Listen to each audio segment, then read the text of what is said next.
The movie is set in a small town in Scotland, where we see a middle-aged man and flock of ravens are seen heading their way towards the town, and then we see a police woman named Rachel wakes up from a bad dream. After waking up she finds a black feather on the pillow. She takes a look at it and soon gets ready and heads out for her first night shift at the police station. While walking along, Rachel sees the man is standing in the middle of the road. While she is looking at him, a car approaches with high speed and crashes into the man. Seeing this, Rachel quickly runs towards the car. Soon the young driver named Caesar comes out of the car to take a look. But Caesar and Rachel gets surprised after seeing no one there. Rachel notices some blood marks on the front and also the windshield is broken. Yet the man's body is nowhere to be found. Using this chance, Caesar tries to make his way out of there, saying there are no casualties. But Rachel still arrests him and takes him to the police station. Rachel gets to the police station and meets Sergeant McCready. Then the sergeant tells her that Caesar is their regular client since he always gets arrested for doing illegal stuff. In the next scene we see Constable Warnock and Mundy who in car having an extramarital affair.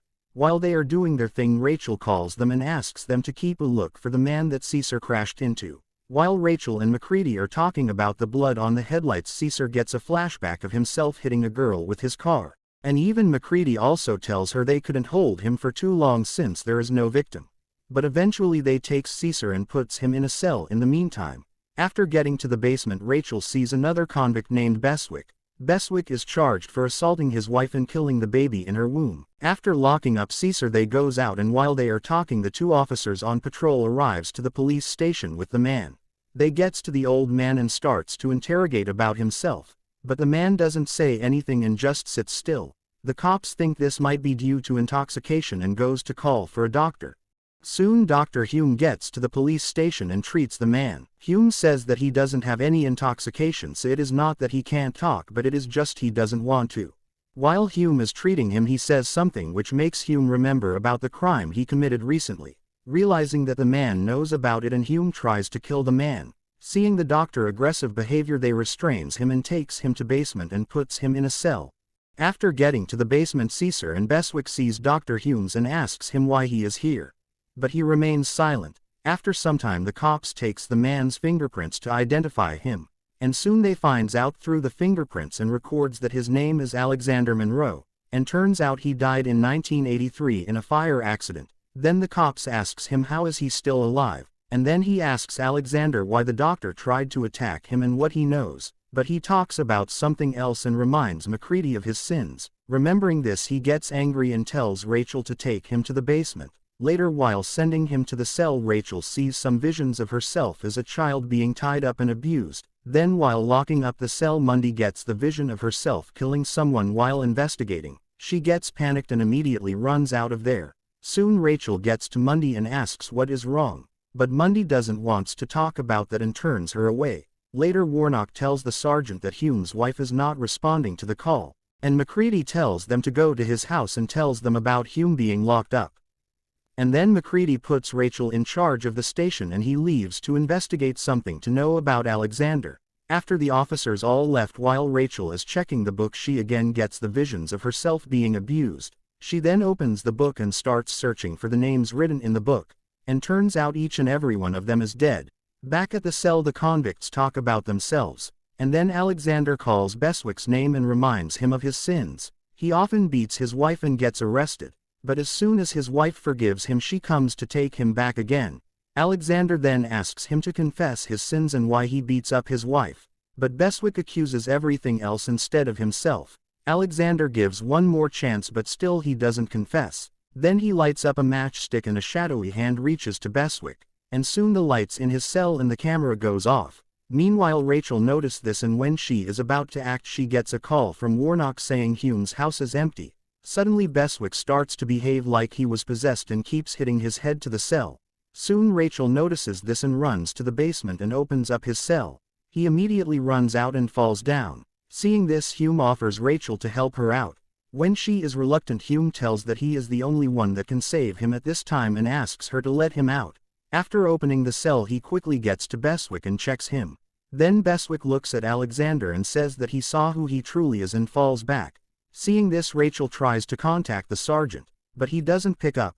Then we see that his house is filled with corpses. He then picks up the parts into a trash bag and takes to dispose them. And soon Rachel and Hume gets Beswick out of the basement. Meanwhile Mundy and Warnock gets to Hume's house, and after searching all the place they see that Hume has killed his entire family. They immediately calls to Rachel and informs her about Hume and the deaths of his family, and Hume also hears this and tries to warn Rachel, but Rachel hits him with a baton and then restrains him. She quickly takes him to the basement and lock him up. Then Caesar tells Rachel that Alexander told him that they are all here for a reason, cause they all did mistakes and it is time to pay for them. And Alexander asks Rachel what she did, but she doesn't answer him and leaves from there. And again she gets the visions of herself escaping from the abuser and running out of the house. Meanwhile the sergeant has some other dead bodies at this house. He packed them up and then calls Rachel. Rachel tells him about Hume and Beswick, and then the sergeant tells her to keep it under control until he arrives. He soon pulls out a box from under his bed and takes out a gun from it. Back at the basement while Caesar is saying that he doesn't deserve to be here, Alexander reminds what he did. While Caesar is driving he hits a girl. He gets down to look at her but instead of helping her he leaves her there and runs away. And Alexander tells Caesar that he still has time to help the girl, but Caesar denies, saying that he will be in worse trouble. And soon Mundy and Warnock gets back to the station and informs Rachel about what they saw at Hume's house. After noticing the dead body of Beswick they asks Rachel about it. Rachel tells that he committed suicide by himself. When she is about to tell about something is off with Alexander they both quickly gets to the doctor. They gets him out and takes him back to interrogate. While Warnock is feeling sad about the deaths of the children of Hume, Alexander talks with him. And then he reminds Warnock of his sins of beating up and killing a person along with Mundy while investigating him. He then quickly rushes back to the doctor. Rachel and Mundy interrogates him to tell why he did the killings. Dr. Hume tells that he is trying to find the key to immortality by locating the soul and trapping it, and so he could bring the dead back to life. While this is happening Warnock immediately gets there and he starts beating up the doctor. He beats Hume to the table's handle and kills him. Mundy then suggests that they have to work out on a cover-up story. When Rachel tries to intervene Mundy tells her this the justice he deserves and tries to convince her to go along with them. She then hears that Caesar is calling for her and goes to check on. Caesar then tells that he hit a girl while driving, and that is her blood on the car. While he is telling the location Alexander intervenes and says that she died 2 minutes ago. Rachel then gets to Alexander and asks him how he knows all this and who he is. Then we see that he is the one that gave Rachel the chance to escape when she is a child, and he tells her that Mundy and Warnock are planning for Rachel's murder to cover up the tracks. Rachel gets back and she hears them talking how to murder her. When Warnock is reluctant Mundy convinces him saying that there should be no witnesses, and she plans to kill everyone else in the station. Then Rachel gets a call from Macready and she gets caught. She then hints Macready about Mundy and Warnock, and soon they tries to attack her. But Rachel fights back with them and tries to escape, but in the end she gets caught up by them. When Warnock is about to kill her Macready gets to the station, and then he shoots Warnock and this gives a chance to Mundy and Rachel to escape. They quickly runs and goes to hide inside a room, but soon Macready breaks the door and shoots Mundy on the shoulder. They both manages to escape and get into the basement. When he is not able to get into the basement he backs off. Meanwhile Rachel asks Alexander for help but he declines, and soon the power goes off and when Rachel takes a look outside she sees that Macready is pouring the oil around the station. He pours the oil down to the basement and then lights it up.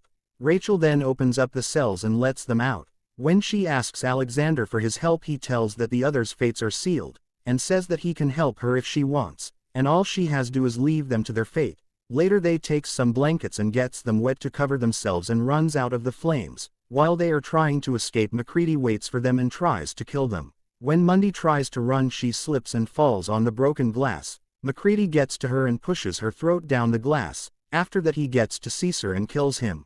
When he is about to shoot Rachel she throws a gas can on him resulting in Macready get hurt in return. Then Rachel gets to him and crushes his head. After Rachel gets out of there Alexander also comes out, and then he strikes out the names of the dead ones in the police station while explaining their sins, and then it is revealed that Alexander is the devil. And he was here to collect the souls of the people who are gathered in the police station which is a limbo. And it is evident that the place is not set in the town but somewhere else since we couldn't see a single person around other than them. After crossing the names of the sinners we see Rachel's raven-themed picture in the book.